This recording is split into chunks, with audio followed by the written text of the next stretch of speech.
Hello students, நம்ம இப்போ இந்த வீடியோல இன்னைக்கு பார்க்கக்கூடிய டாபிக் வந்து என்னன்னா mega Ram temple at Ayodhya. So இதுதான் நீங்க வந்து நியூஸ் பேப்பர் எடுத்தாலும் சரி, சோஷியல் மீடியா எடுத்தாலும் சரி. ஸோ அயோத்தியில இருக்கக்கூடிய ராமர் டெம்பிளோட இனாகிரேஷன்ல பிரைம் மினிஸ்டர் மோடி வந்து பார்ட்டிசிபேட் பண்ணியிருக்காரு. ஏகப்பட்ட செலிபிரிட்டிஸ் வந்து என்ன பண்ணியிருக்காங்க, பார்ட்டிசிபேட் பண்ணியிருக்காங்க. சிரஞ்சீவி சாரா இருக்கட்டும், ரஜினிகாந்த் சாரா இருக்கட்டும், அது போக வந்து பாலிவுட் செலிபிரிட்டிஸ் எல்லாருமே வந்து அந்த ராமர் கோயில் அயோத்தியில புதுசா கட்டப்பட்ட அந்த ராமர் கோயிலுடைய இனாகிரேஷன் ஃபங்க்ஷனுக்கு பெரிய பெரிய இந்தியாவில் இருக்கக்கூடிய டாப் செலிபிரிட்டிஸ் எல்லாருமே போயிருக்காங்க. எகைன் நம்மளுடைய பிரைம் மினிஸ்டர் மோடியும் அங்க வந்து என்ன பண்ணிருக்காங்கன்னா அந்த செரிமனிக்கு வந்து போவதான் செஞ்சிருக்காங்க. சோ இன்னைக்கு இந்த வீடியோல நம்ம வந்து எக்ஸாம் பாயிண்ட் ஆஃப் வியூல இப்போ புதுசா கட்டப்பட்ட அந்த அயோத்தியில கட்டப்பட்ட மெகா ராம் டெம்பிளை பத்தி தான் நம்ம வந்து பார்க்க போறோம். சோ அது வந்து நம்ம வந்து பார்க்கலாம். ஸோ அஸ் யூஷுவல் உங்களுக்கு நான் வந்து பிக்சர்ல காமிச்சிருக்கேன் இல்லையா. ஸோ இதுதான் அந்த டெம்பிளோடைய ஆர்கிடெக்சர். பட் ஆனா இந்த டெம்பிளோடைய கதை வந்து எங்க ஆரம்பிக்குது ஆக்சுவலா? நீங்க ஒரு காலகட்டத்தில் பாத்தீங்கன்னா நம்மளை வந்து அதே இந்தியா தான். இந்தியா வந்து யாரெல்லாம் ஆட்சி பண்ணியிருக்காங்க? மௌரியர்கள் ஆட்சி பண்ணியிருக்காங்க, குப்தர்கள் ஆட்சி பண்ணியிருக்காங்க, டெல்லி சுல்தான்ஸ் ஆட்சி பண்ணியிருக்காங்க, முகலாய மன்னர்கள் ஆட்சி பண்ணியிருக்காங்க, அதுக்கு அடுத்து பிரிட்டிஷ் ஆட்சி பண்ணியிருக்காங்க. அதுக்கு அடுத்துதான் நமக்கு சுதந்திரம் கிடைச்சதுக்கு அப்புறம் நம்மளால ஆட்சி பண்ண போறோம். அப்படின்னா நம்மளால தேர்ந்தெடுக்கப்பட்ட ஒரு நபர் எம்பி, அவர் அதுக்கு அடுத்து மினிஸ்டர் ஆறாரு. அவரு மூலியமா நம்ம வந்து என்ன பண்றோம், நம்மள வந்து ஆட்சி பண்றோம். சோ இதுதான் டெமோக்ரஸி, மக்கள் ஆட்சி. 1947க்கு அப்புறம் தான் நமக்கு வந்து வருது. அதுக்கு முன்னாடி எல்லாமே நம்ம கொலோனியல் ரூல். அதுக்கு முன்னாடி முகலாய மன்னர்கள், டெல்லி சுல்தான், அது போக குப்தர்கள், மௌரியர்கள், இப்படி வந்து போயிட்டே இருந்திருக்கு. ஆக்சுவலா நீங்க வந்து பாத்தீங்கன்னா 1992ல 1992 டிசம்பர் 6. சோ இந்த வருஷத்துல நீங்க வந்து பாத்தீங்கன்னா நமக்கு வந்து பாபர் மசூதி. சோ ஆல்ரெடி வந்து ஒரு மசூதி வந்து இருந்துச்சு. எங்க இருந்துச்சு? நமக்கு உத்தரப்பிரதேசல அயோத்தியில வந்து இருந்துச்சு. அதை வந்து என்ன பண்றாங்கன்னா டெமாலிஷ் பண்றாங்க, இடிக்கிறாங்க. ஓகேவா? அது வந்து பெரிய கலவரமா மாறுது. சோ இதெல்லா விஷயங்களும் நீங்க வந்து நியூஸ் பேப்பர்ல வந்து கேள்விப்பட்டிருப்பீங்க. ஓகேவா? சோ இந்த பிரச்சனைகள் வந்து நடந்துகிட்டே தான் வந்து இருந்திருக்கு. சோ அதுக்கு அடுத்து நீங்க வந்து பாத்தீங்கன்னா 2019ல சோ அடிக்கடி அந்த பிரச்சனைகள் வந்து வளர்ந்துகிட்டே தான் இருக்கு. கிட்டத்தட்ட எத்தனை வருஷம் பாருங்க, 30 வருஷம் அந்த பிரச்சனை வந்து ஆச்சு. பாபர் மசூதி வந்து இடிக்கப்பட்டு கிட்டத்தட்ட 30 வருஷம் கிட்ட ஆயிருச்சு. 2019ல சுப்ரீம் கோர்ட் வந்து ஒரு ஜட்மெண்ட் வந்து கொடுக்குறாங்க. என்ன வெர்டிக்ட் வந்து கொடுக்குறாங்கன்னா, அயோத்தியில ராமர் அதாவது பாபர் மசூதியை இடிச்சாங்க இல்லையா, சோ அதுக்கு அடுத்து ராமர் கோயில் கட்டுறதுக்கு பெர்மிஷன் கொடுக்கப்படும். சோ அங்க வந்து என்ன பண்ணலாம், நீங்க அது அயோத்தியில பாபர் மசூதி இடிக்கப்பட்ட அந்த இடத்துல நீங்க வந்து என்ன பண்ணலாம், கோயில் வந்து கட்டலாம். ஏன்னா பாபர் மசூதி இருக்க முன்னாடியே அங்க வந்து கோயில்கள் இருந்திருக்கு.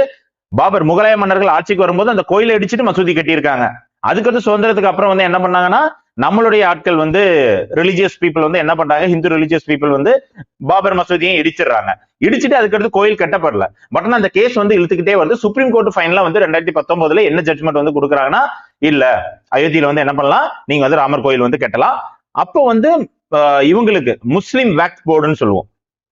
ஓகேவா? சோ அவங்களுக்கு வந்து ஒரு 5 ஏக்கர் நிலம் வந்து என்ன பண்ணுங்க, முஸ்லிம்ஸ் அமைப்புக்கு வந்து கொடுத்துருங்க. அவங்க அங்க வந்து அவங்களுக்கான ஒரு மசூதி வந்து கட்டலாம் அப்படின்னு சொல்லிட்டு வந்து என்ன பண்றாங்க, 2019ல சுப்ரீம் கோர்ட் வந்து ஜட்மெண்ட் வந்து கொடுக்குறாங்க. ஓகேவா? சுப்ரீம் கோர்ட் ஜட்மெண்ட் வந்து இங்க வந்து கோயில் வந்து அயோத்தியில வந்து கட்டலாம்.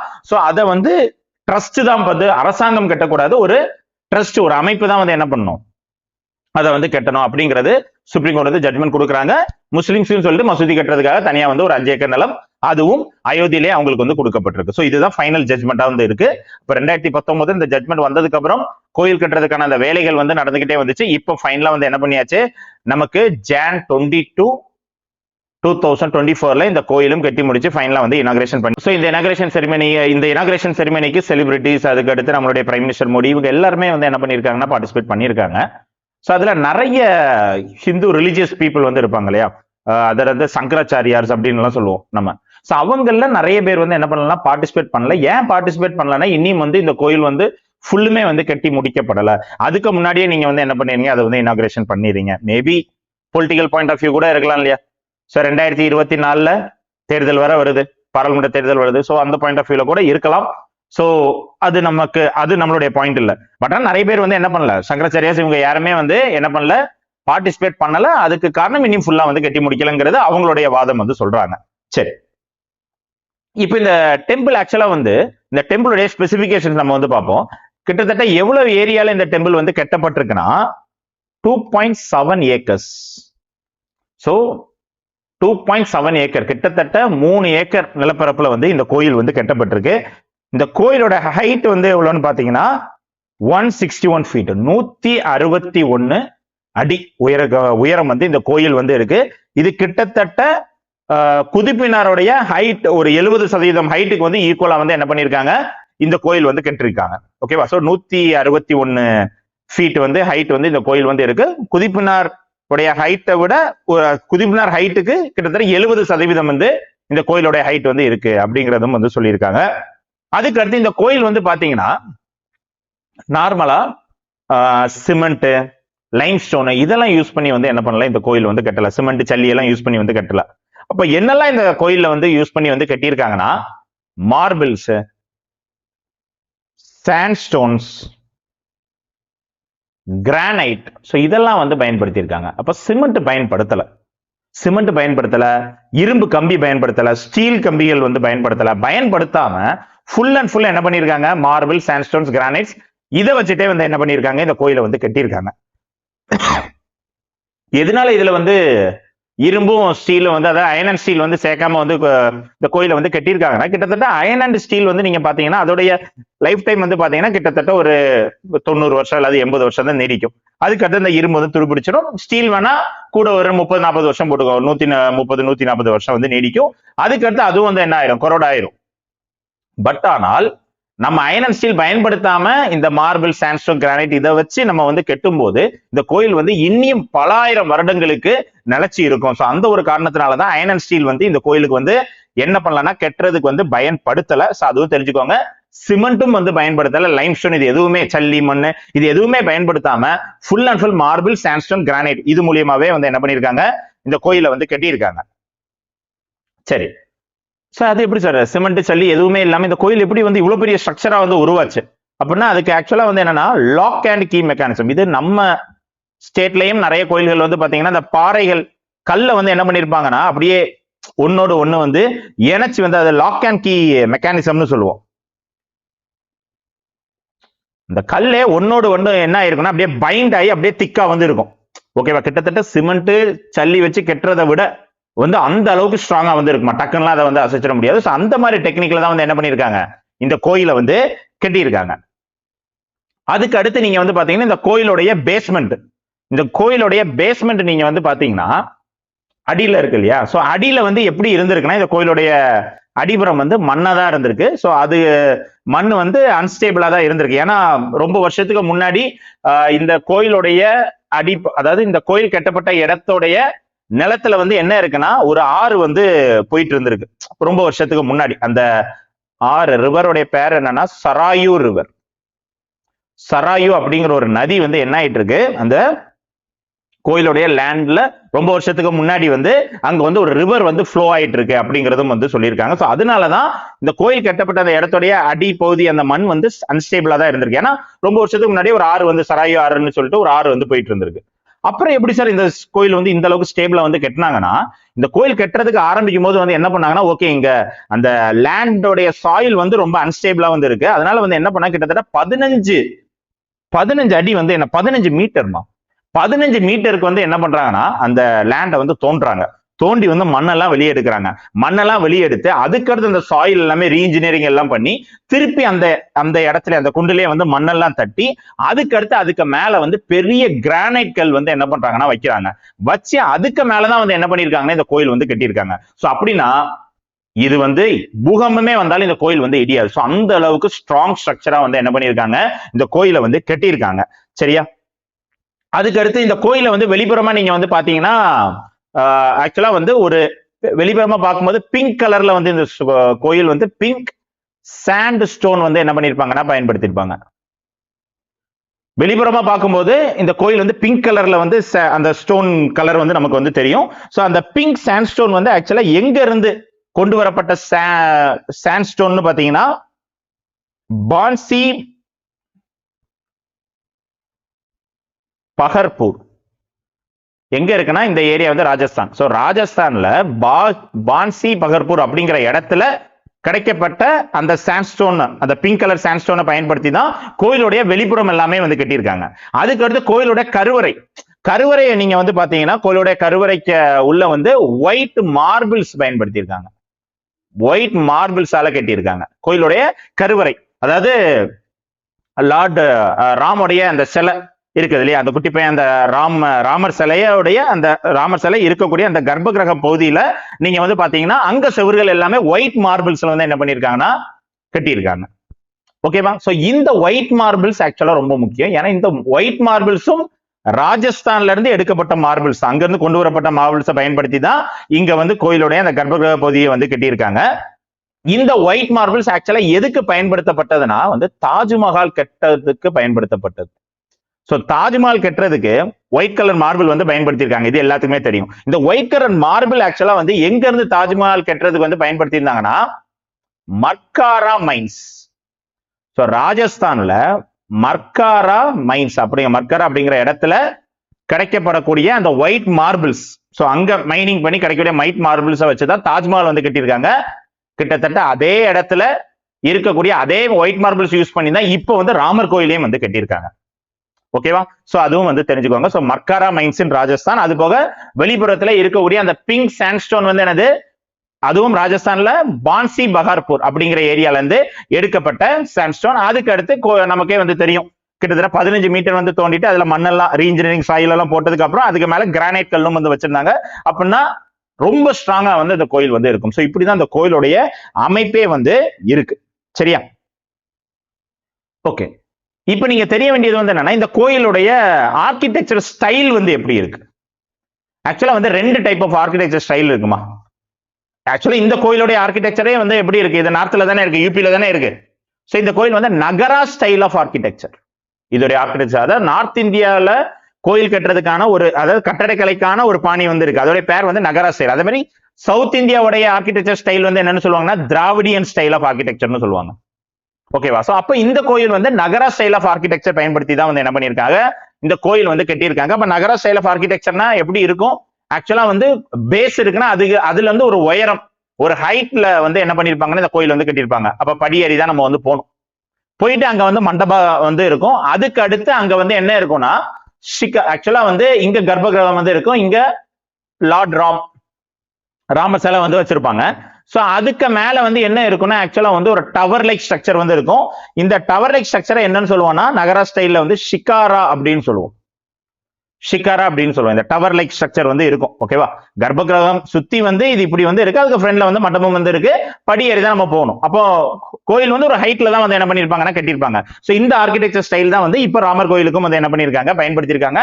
சோ திராவிடியன் ஸ்டைல் அப்படியே வந்து அதுக்கு கொஞ்சம் ஆப்போசிட் வந்து இருக்கும். சோ திராவிடியன் ஸ்டைல்ல நீங்க வந்து பாத்தீங்கன்னா கோபுரங்கள் இருக்கும், கோயிலோட என்ட்ரன்ஸ்லயே வந்து கோபுரம் இருக்கும்.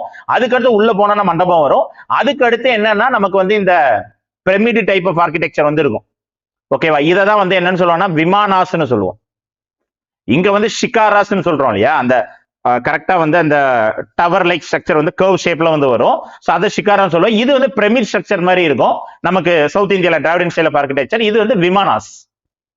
நம்ம கோயில்கள் எல்லாமே இந்த மாதிரிப்பட்ட ஸ்டைல தான் இருக்கு. இங்கேயும் கர்ப்பகிரகம் வந்து இருக்கு, இங்கே நமக்கு வந்து நம்ம கடவுளுடைய சிலை வந்து இருக்கதான் செய்யும். சோ இப்படிதான் வந்து என்ன பண்ணிருக்காங்க, நகரா ஸ்டைல் ஆஃப் ஆர்கிடெக்சர் பயன்படுத்தி தான் இந்த கோயிலை வந்து கட்டியிருக்காங்க. சோ அந்த ஒரு விஷயமும் தெரிஞ்சுக்கோங்க. ஓகே, அதுக்கு அடுத்து சார் இந்த கோயில் வந்து கட்டி முடிச்சாச்சு. இந்த கோயில் வந்து ஸ்ட்ராங்கா இருக்குது. ஓகே, அது வந்து சாண்ட்ஸ்டோனு, மார்பிள், கிரானைட் இதெல்லாம் பயன்படுத்தி வந்து கட்டியிருக்காங்க. Okay, right. பட் ஆனா இந்தியா வந்து ஒரு செக்குலர் கண்ட்ரி தானே, அதாவது இந்தியா வந்து ஒரு மத சார்பற்ற நாடு தானே, கரெக்ட் தானே? இந்தியா வந்து ஒரு செக்குலர் கண்ட்ரி. சோ இப்ப அப்படின்னா செக்குலரிசம்னா என்ன, மத சார்பின்மைனா என்ன? இந்தியால அல்லது இந்திய அரசாங்கம் எல்லா மதத்தையும் ஈக்குவல் ரெஸ்பெக்டா, எல்லா மதத்துக்கும் ஈக்குவல் ரெஸ்பெக்ட் வந்து கொடுக்கும், எல்லா மதத்தையும் ஈக்குவலா வந்து ப்ரொடெக்டும் பண்ணுவாங்க, ப்ரொமோட்டும் பண்ணுவாங்க. அதாவது நாட்டுக்குன்னு சொல்லிட்டு தனியா எந்த ரிலிஜனும் கிடையாது. பட் ஆனா எல்லா மதமும் எங்களுக்கு சமம் தான். சோ எல்லா மதத்துக்கும் நாங்க ப்ரொடெக்ஷன் கொடுப்போம், எல்லா மதத்தையும் நாங்க வந்து ஈக்குவலா தான் ரெஸ்பெக்ட் பண்ணுவோம், ட்ரீட் பண்ணுவோம். சோ இதுதான் செக்குலரிசம். பட் ஆனா இங்க பாருங்க, இந்த கோயிலுடைய இனாகிரேஷன் ஃபங்க்ஷனுக்கு யார் போயிருக்காங்க, ஹெட் ஆஃப் த ஸ்டேட் வந்து யாரு, ஹெட் ஆஃப் த கவர்மெண்ட் யாரு, பிரைம் மினிஸ்டர் மோடி சார் வந்து என்ன பண்ணியிருக்காரு, இந்த கோயிலுடைய இனாகிரேஷன் செரிமனிக்கு வந்து போயிருக்காங்க. அப்ப நம்ம வந்து செக்குலரிசம் பிரின்சிபிள்ல இருந்து நம்ம மாறுறோமா, அப்படிங்கறதா வந்து நியூஸ் பேப்பர் ஆர்டிகல்ஸ்ல வந்து கொடுத்துட்டு இருக்காங்க. ஸோ செகுலரிசம்ல இருந்து இந்தியா வந்து மாறிட்டு வருதா? இந்தியா அப்போ ஹிந்துயிசம், இந்தியா சொல்லிட்டு ஒரு கண்ட்ரியோடைய ஸ்டேட் ரிலிஜனா ஹிந்துயிசம் வந்து மாறிட்டு வருதா? ஸோ அப்படிங்கிற ஒரு கேள்வியும் வந்து வருது. அப்படிங்கிறது எல்லாமே நியூஸ் பேப்பர் ஆர்டிகல்ஸ்ல ஃபுல் எக்ஸ்பர்ட்ஸ் வந்து அவங்க வந்து சொல்லிட்டு இருக்காங்க. ஸோ அதுதான் அப்போ வந்து செகுலரிசம்னா என்ன அப்படிங்கிறது உங்களுக்கு வந்து இப்ப நான் ஆல்ரெடி நான் வந்து சொல்லியாச்சு. ஒரு நாட்டுக்குன்னு சொல்லிட்டு எந்த ஒரு மதமும், நம்ம இந்தியா வந்து செகுலர் கண்ட்ரி தான். நம்ம நாட்டுக்குன்னு ஸ்டேட் ரிலிஜன் எதுவுமே கிடையாது. நமக்கு ஹிந்துவா இருக்கட்டும், கிறிஸ்டினா இருக்கட்டும், முஸ்லீமா இருக்கட்டும், சீக்கிசமா இருக்கட்டும், ஜொராஸ்ட்ரியனிசமா இருக்கட்டும், பார்சிஸா இருக்கட்டும், ஸோ எல்லா மதத்தை சேர்ந்தவங்களும் நம்ம சம்பந்தம். எல்லா மதத்துக்கும் ஈக்குவலான ரெஸ்பெக்ட் வந்து கொடுப்போம். எல்லா மதத்தையும் ஈக்குவலா வந்து ப்ரொமோட்டும் பண்ணுவோம், ப்ரொடெக்டும் பண்ணுவோம். ஸோ இதெல்லாமே ஒரு அரசாங்கம் வந்து பண்ணும். ஓகேவா? பட் ஆனா இங்க வந்து ஒரு ஹெட் ஆஃப் த கவர்மெண்ட் அவரே வந்து என்ன பண்ணிருக்காரு, கண்ட்ரியோட பிரைம் மினிஸ்டரே வந்து இனாகிரேஷன் வந்து போயிருக்காரு. அப்ப அப்படியே செகுலரிசம் பிரின்சிபல் வந்து நம்ம மாறுறோமா அப்படிங்கறதா வந்து கேட்கறாங்க. அப்படிங்கறதா வந்து நியூஸ் பேப்பர் ஆர்டிகல்ஸ்ல நிறைய வாதங்கள் வந்து வருது. இந்த செகுலரிசம் அப்படிங்கிற கான்செப்ட் வந்து இந்தியன் பாயிண்ட் ஆஃப் வியூல எப்படி இருக்கு, பட் ஆனா ஒவ்வொரு கண்ட்ரிஸ்க்கும் இதோடைய கான்செப்ட் வந்து மாறும். நம்ம செகுலரிசம் இப்படி சொல்றோம், பட் ஆனா நீங்க வந்து அமெரிக்கா வந்து பாத்தீங்கன்னா செகுலரிசம் அவங்க வேற மாதிரி வந்து அமெரிக்கா வந்து சொல்லுவாங்க. அதாவது ஒரு அமெரிக்கால அங்க வந்து மதத்துல வந்து கவர்மெண்ட் வந்து தலையிடாது அமெரிக்கால. யூஎஸ்ஏல நீங்க வந்து பாத்தீங்கன்னா, ஏன்னா நீங்க வந்து இந்த அட்டாக் பத்தி நீங்க வந்து கேள்விப்பட்டிருப்பீங்க. ஒசாமா பின் லேடன் வந்து யூஎஸ் உடைய அந்த நமக்கு வந்து ஒயிட் ஹவுஸ் அந்த ட்வின் டவர்ஸை வந்து என்ன பண்ணிருப்பாங்க, நம்ம அவங்க ஃபிளைட் மூலியமா வந்து ஒசாமா பின் லேடன் வந்து அதை வந்து இடிச்சிருப்பாங்க. ஸோ அது வந்து ஒரு பெரிய வந்து ஒரு அட்டாக்காவே வந்து இருந்திருக்கும். அதுக்கு எகென்ஸ்டா வந்து யூஎஸ் வந்து என்ன பண்ணாங்க, அட்டாக் பண்ணாங்க, ஒசாமா பின் லேடனை கொன்னாங்க. இதெல்லாமே வந்து நடந்துச்சு. பட் ஆனா இதுல நீங்க தெரிய வேண்டியது வந்து 9/11 அட்டாக்னு சொல்லுவோம். செப்டம்பர் 11 2001 அமெரிக்காவுடைய பாராளுமன்றமான ஒயிட் ஹவுஸ், அது போக வந்து அவங்களுடைய வேர்ல்டு ட்ரேட் சென்டர் பில்டிங், இந்த 2 பில்டிங் மேலேயே வந்து அட்டாக் நடந்துச்சு. ஃபைனலா வந்து ஒயிட் ஹவுஸ் அட்டாக் பண்றது இன்னொரு ஃபிளைட் வந்து போகும்போது அங்க வந்து என்ன பண்ணிடுறாங்க, அதை ஷூட் பண்ணி வந்து அதை அழிச்சிடுறாங்க. ஓகேவா? பட் ஆனா வேர்ல்ட் ட்ரேட் சென்டர் வந்து என்ன பண்ணிட்டாங்க, இடிச்சிட்டாங்க. ஸோ இது வந்து நடந்துச்சு.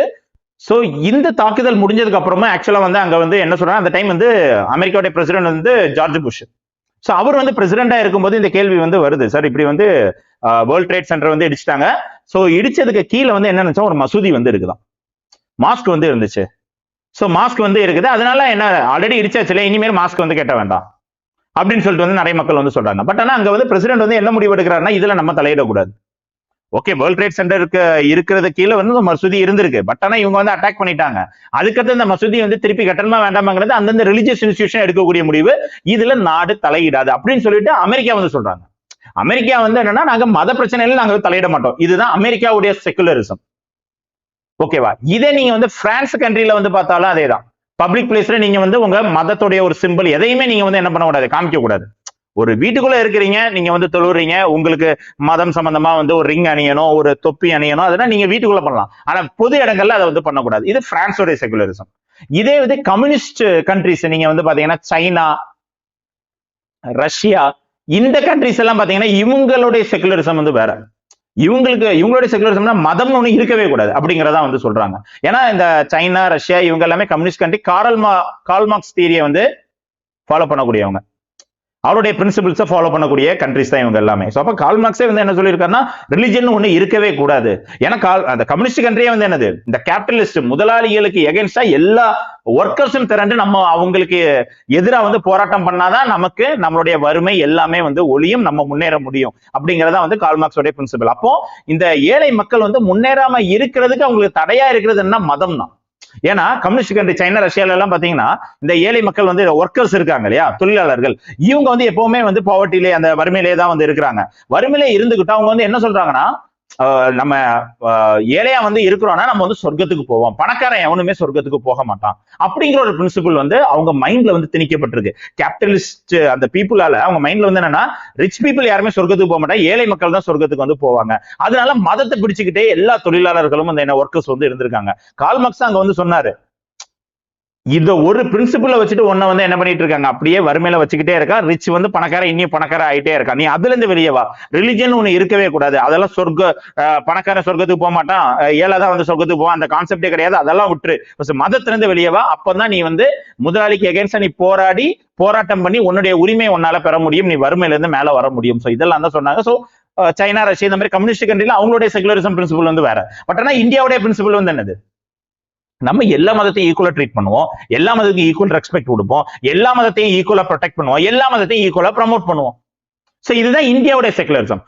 ஸ்டேட்டுக்குன்னு சொல்லிட்டு எனக்கு எந்த ரிலிஜனும் கிடையாது, ஆனா எனக்கு எல்லா ரிலிஜனும் சமம் தான். என்னுடைய நாட்டுக்குன்னு சொல்லிட்டு எந்த ரிலிஜனும் கிடையாது, எனக்கு எல்லா ரிலிஜனும் சமம் தான். சோ இதுதான் இந்தியாவுடைய செகுலரிசம் வந்து அதான். பட் ஆனா இந்த ராமர் கோயில் திறப்புக்கு வந்து பிரைம் மினிஸ்டர் மோடி போகும்போது அங்க செகுலரிசம் வந்து அப்போ இந்தியா வந்து செகுலரிசம் பிரின்சிபல் வந்து மாறுபடுறோமா இல்லையா அப்படிங்கறதா வந்து கேள்விக்கு வந்து வருது. ஏன்னா நீங்க வந்து பாத்தீங்கன்னா ப்ரீவியஸா 1951ல நம்மளுடைய ஃபர்ஸ்ட் பிரைம் மினிஸ்டர் வந்து யாரு? ஜவஹர்லால் நேரு சார். சோ அந்த டைமிங்ல பிரசிடென்ட் வந்து யாரு? ராஜேந்திர பிரசாத் சார். அந்த டைம் நீங்க வந்து பாத்தீங்கன்னா குஜராத்ல சோம்நாத் டெம்பிள் வந்து என்ன பண்றாங்கன்னா கட்டி முடிக்கிறாங்க. குஜராத்ல சோம்நாத் டெம்பிள் வந்து கட்டி முடிக்கிறாங்க. அப்போ வந்து பிரசிடென்ட் ராஜேந்திர பிரசாத் சார் போற மாதிரி இருந்துச்சு. பட் ஆனா நேரு வந்து அதை தடுத்துட்டாரு. ராஜேந்திர பிரசாத் சார்ட்ட உங்களுக்கு போறதா இருந்தீங்கன்னா அஸ்ஸே ஒரு இண்டிவிஜுவலா நீங்க வந்து போங்க, பட் ஆனா ஒரு பிரசிடென்டா நீங்க வந்து என்ன பண்ணக்கூடாது, அந்த டெம்பிளோட இனாகுரேஷனுக்கு நீங்க வந்து போக கூடாது. ஏன்னா India is a secular country. நம்ம ஒரு ஃபர்ஸ்ட் சிட்டிசன் ஆஃப் இந்தியாவே அந்த டெம்பிளுக்கு வந்து நம்ம வந்து போய் இனாகுரேஷன் வந்து போறோம்னா நம்மளுடைய கண்ட்ரியோட ரிலிஜனாவே அது வந்து மாறிடும். சோ நம்ம செகுலர் கண்ட்ரி, அதுக்கெல்லாம் போகாதீங்க அப்படின்னு சொல்லிட்டு வந்து என்ன பண்ணாரு, அந்த டைம் நேரு வந்து ராஜேந்திர பிரசாத் சார் போகாம வந்து தடுத்துட்டாரு. பட் ஆனால் இப்போ நம்மளுடைய கண்ட்ரியோட பிரைம் மினிஸ்டரே வந்து இந்த டெம்பிளோட இனாகுரேஷனுக்கு வந்து போயிருக்காங்க. சோ இதெல்லாம் தான் நியூஸ் பேப்பர் ஆர்டிகல்ஸ்ல நமக்கு வந்து கொடுத்திருக்காங்க. எகைன் நீங்க வந்து பாத்தீங்கன்னா பிரைம் மினிஸ்டர் நேரு வந்து என்ன சொல்றாருன்னா, உண்மையான கோயில் நமக்கு மாடர்ன் இந்தியாவுடைய கோயில் எதுனா அணைகள் தான், டேம்ஸ் தான் நம்மளுடைய டெம்பிள். நமக்கு சர்ச்சா இருக்கட்டும், மசூதியா இருக்கட்டும், கோயில்களா இருக்கட்டும், எல்லாமே நமக்கு சமம் தான். நம்மளுடைய நம்ம கண்ட்ரியோடைய நம்ம அரசாங்கத்துடைய கோயில் எதுனா dams. Dams are the temple of modern India. Modern இந்தியாவுடைய டெம்பிள் கோயில் எதுனா அணைகள் தான். அணைகள் கட்டப்படும் போது நீர் வந்து தேக்கப்படுது, அது மூலியமா விவசாயம் வந்து செழிப்பா வந்து நடைபெறுது, உற்பத்தி அதிகமாகும், மக்களுடைய வாழ்வாதாரம் இம்ப்ரூவ் ஆகும், நாட்டுடைய பொருளாதார நிலைமையை வந்து வளர்ச்சி அடையும். சோ எல்லா மக்களும் வந்து சந்தோஷமா வந்து இருப்பாங்க. சோ அதை தான் அவர் வந்து சொல்றாரு, நம்ம கோயிலா இருக்கட்டும், சர்ச்சா இருக்கட்டும், மசூதியா எல்லாமே எனக்கு சமம் தான். எனக்கு அப்போ சார் இந்தியாவுடைய கோயில் அப்ப எது? நவீன கால இந்தியாவுடைய கோயில் வேற ஒண்ணும் கிடையாது, டேம் தான் அப்படின்னு சொல்லிட்டு நேரு சார் வந்து சொல்றாரு. ஓகேவா? பட் ஆனா இங்க வந்து நமக்கு ராமர் கோயில் திறப்புக்கு நம்மளோட கண்ட்ரியோடைய பிரைம் மினிஸ்டரே வந்து போயிருக்காங்க. சோ அதையும் வந்து என்ன பண்ணிருக்காங்க, நியூஸ் பேப்பர் ஆர்டிகல்ஸ் நிறைய கிரிட்டிசிசம் வந்து அதுக்குமே வந்துட்டு இருக்கு. பட் அப்பார்ட் ஃப்ரம் கிரிட்டிசிசம் நமக்கு இந்த டாபிக்கை பத்தி நம்ம தெரிய வேண்டியது இதுதான். ஓகேவா? சோ இந்த ராமர் கோயில் வந்து எங்க கட்டியிருக்காங்க? அயோத்தியில வந்து கட்டியிருக்காங்க. சோ அதோடைய எவ்வளவு பரப்பளவுல வந்து கட்டியிருக்காங்க? கிட்டத்தட்ட 2.7 ஏக்கர்ஸ் பரப்பளவுல வந்து கட்டியிருக்காங்க. ஹைட் வந்து 161 அடி. கிட்டத்தட்ட தாஜ்மஹால் குதுப்மினாருடைய ஹைட்டுக்கு 70% ஹைட்டுக்கு வந்து ஈக்குவலா வந்து வருது. அந்த அளவுக்கு ஹைட்டாவே இந்த கோயில் வந்து கட்டப்பட்டிருக்கு. கிட்டத்தட்ட 3500 கோடி ரூபாய் அந்த ட்ரஸ்ட்டுக்கு வந்து கலெக்ட் ஆயிருக்காங்க. பட் அந்த கோயில் கட்டுறதுக்கு அவங்க எடுத்துக்கிட்ட செலவு வந்து அதோட குறைவா தான் வந்து இருக்குது.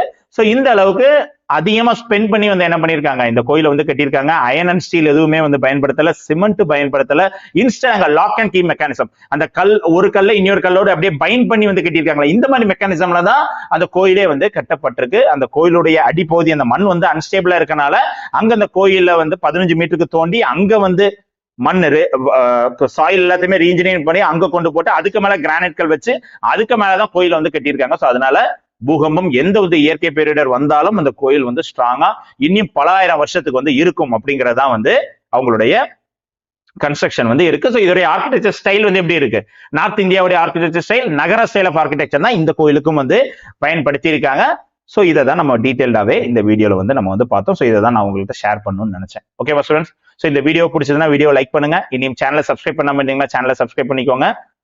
சோ உங்களுடைய ஃபெலோ ஆஸ்பிரண்ட்ஸ் உங்க ஃப்ரெண்ட்ஸுக்கு வந்து இந்த வீடியோவை ஷேர் பண்ணுங்க. இனியும் கோர்ஸ் வந்து பர்ச்சேஸ் பண்ணணும்னு நினைச்சீங்கன்னா எங்களோட ஆப் டவுன்லோட் பண்றதுக்கான லிங்க் வந்து டிஸ்கிரிப்ஷன் பாக்ஸ்ல கொடுத்துருக்கோம். சோ ஆப் டவுன்லோட் பண்ணி நீங்க வந்து கோர்ஸ் வந்து பர்ச்சேஸ் பண்ணலாம். இந்த கோர்ஸ் வந்து நீங்க போன்லயும் படிக்கலாம். எகைன் ஒன் டைம் பர்ச்சேஸ் தான். நீங்க போன்ல பர்ச்சேஸ் பண்ணாலும் சரி, லேப்டாப்ல பர்ச்சேஸ் பண்ணாலும் சரி, எல்லா டிவைசஸ்லயும் இந்த கோர்சஸ் வந்து நீங்க வந்து அக்சஸ் பண்ணிக்கலாம். ஓகேவா ஸ்டூடெண்ட்ஸ்? தேங்க்யூ.